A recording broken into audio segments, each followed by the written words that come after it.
आज Doubtnut app download करें। Doubtnut पर अपने सभी गणित, रसायन विज्ञान, भौतिक विज्ञान और जीव विज्ञान के डाउट्स का करो सफाया। बस प्रश्न की फोटो खींचो, एक ही प्रश्न को क्रॉप करो और तुरंत वीडियो सोल्यूशन पाओ।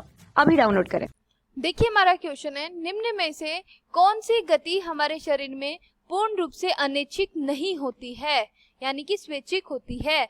पहचानिए। 4 विकल्प हमें दिए हुए हैं। निग्रन, डेगुलेशन, पेरिस्टोलिसिस, वेंट्रिल के सिस्टोल्स, आंखों के प्यूपिल का विस्तार होना। तो देखिए इनमें से कौन सी जो क्रिया है वो स्वैच्छिक है। देखिए सबसे पहले हम हमारी विकल्प ए की बात करते हैं, यानी कि निग्रन, निग्रन या डेगुलेशन या डेगुलेशन। देखिए निग्रहण जो होती है, निगलने की एक क्रिया या प्रक्रिया है। क्या है? निगलने की क्रिया, निगलने की क्रिया या प्रक्रिया है। देखिए इस प्रक्रिया में 3 चरण होते हैं। कौन कौन से? मौखिक चरण, मौखिक चरण पहला होता है मौखिक चरण, दूसरा ग्रसनी चरण,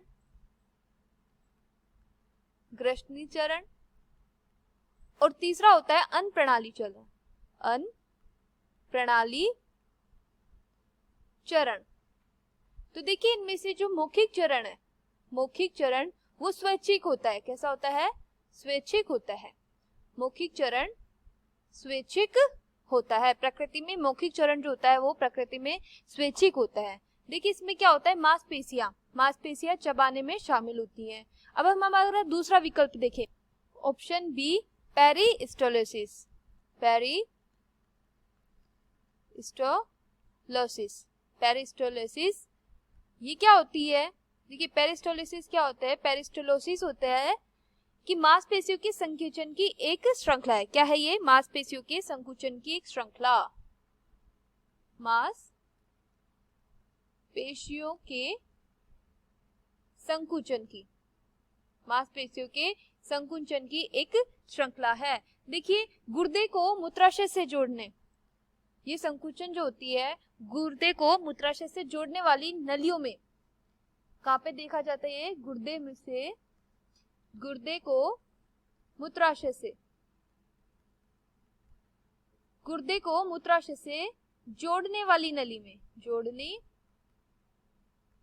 वाली नली में, वाली नली में पेरिस्टोलिसिस को देखा जा सकता है। ठीक है।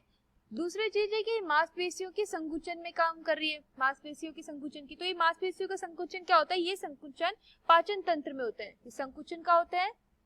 संकुचन पाचन तंत्र में होते हैं, अपने पाचन तंत्र में होते हैं।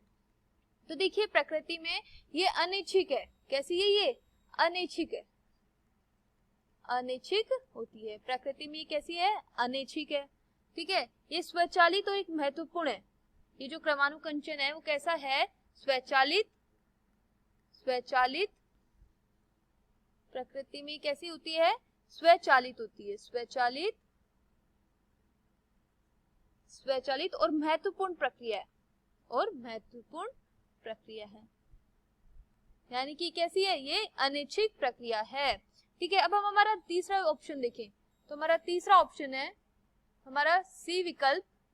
हमारा सी विकल्प है वेंट्रिकुलर सिस्टोल, वेंट्रिकुलर सिस्टोल। देखिए वेंट्रिकुलर सिस्टोल क्या होता है? देखिए वेंट्रिकुलर सिस्टोल जो होता है वो हृदय चक्र के चरण को संदर्भित करता है। किसको? हृदय चक्र, हृदय चक्र के चरण को संदर्भित करता है। जहां ये क्या होता है? बाएं और दाएं वेंट्रिकल, जहां पे बाएं और दाएं जहां पर बाएं में दाएं दोनों वेंट्रिकल्स, बाएं में दाएं वेंट्रिकल एक ही समय में अनुबंध करते हैं। क्या करते हैं? दोनों वेंट्रिकल एक ही समय में, एक ही समय में अनुबंध करते हैं, अनुबंध करते हैं। और क्रमशः इसके फलस्वरूप क्या होता है कि महाधमनी और फुफ्फुसीय ट्रंप में रक्त पंप करते हैं। तो देखिए यह भी जो क्रिया है यह भी प्रकृति में स्वचालित है, यानी कि अनैच्छिक है। कैसी है? अनैच्छिक है। अब हम हमारा डी ऑप्शन देखें, तो हमारा डी ऑप्शन है आंख की पुतलियां या आंख की प्यूपिल का विस्तार होना, आंख की प्यूपिल का विस्तार होना, विस्तार होना। तो देखिए हमारा इस ऑप्शन को हम देखते हैं। तो देखिए आंख के रंगीन हिस्से की जो मांसपेशियां हैं, आंख के रंगीन हिस्से की मांसपेशियां, रंगीन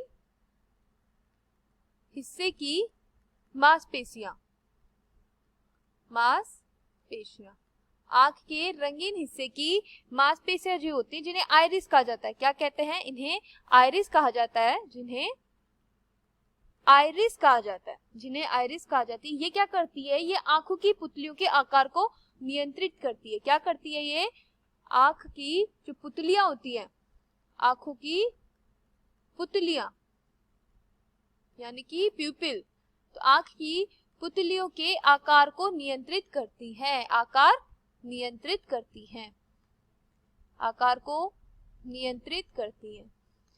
आइरिस जो है आंखों की पुतलियों के आकार को नियंत्रित करती हैं, जिसके आधार पर हम प्रकाश की मात्रा के आधार पर छोटे या बड़े हो जाते हैं। क्या हो जाती है? ये प्रकाश की मात्रा के आधार पर, प्रकाश के हिसाब से, प्रकाश की मात्रा के आधार पर ये क्या हो जाते हैं? छोटे या बड़े हो जाते हैं, छोटे या बड़े हो जाते हैं। ठीक है। देखिए कम रोशनी होती है, जब रोशनी कम होती है तो कम रोशनी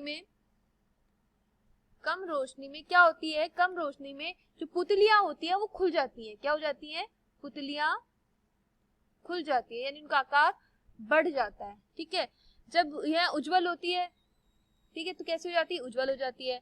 तो ये कम रोशनी में आने के लिए छोटी या संकुचित हो जाती है। तो देखिए ये जो क्रिया है आंखों की पुतलियों का ये होना, आंखों की प्यूपिल का बड़ा छोटा होना, तो ये क्या है? ये की अनैच्छिक क्रिया है, प्रकृति में अनैच्छिक क्रिया है। तो देखिए हमारा आंसर क्या हो जाएगा? हमारा आंसर हो जाएगा यहाँ से कि निम्न में से कौन सी गति हमारे शरीर में पूर्ण रूप से अनैच्छिक नहीं होती, यानी कि स्वैच्छिक होती है। तो देखिए निगरण जो होती है वो कैसी है? स्वैच्छिक है। बाकी ये तीनों कैसी गति है? अनैच्छिक गति, अनैच्छिक या स्वचालित गति होती है, स्वचालित गति होती है, स्वचालित गति। जबकि जो निगरण है, डेगुलेशन है, ये कैसी है? ये अनिच्छिक गति है। तो हमारा आंसर हो जाएगा ऑप्शन ए। कक्षा 6 से 12वीं से लेकर नीट, IIT, JEE वो एडवांस के लेवल तक 1 करोड़ से ज्यादा छात्रों का भरोसा। आज ही डाउनलोड करें डाउटनेट ऐप या व्हाट्सएप करें अपने सारे डाउट्स 8400 400 400 पर।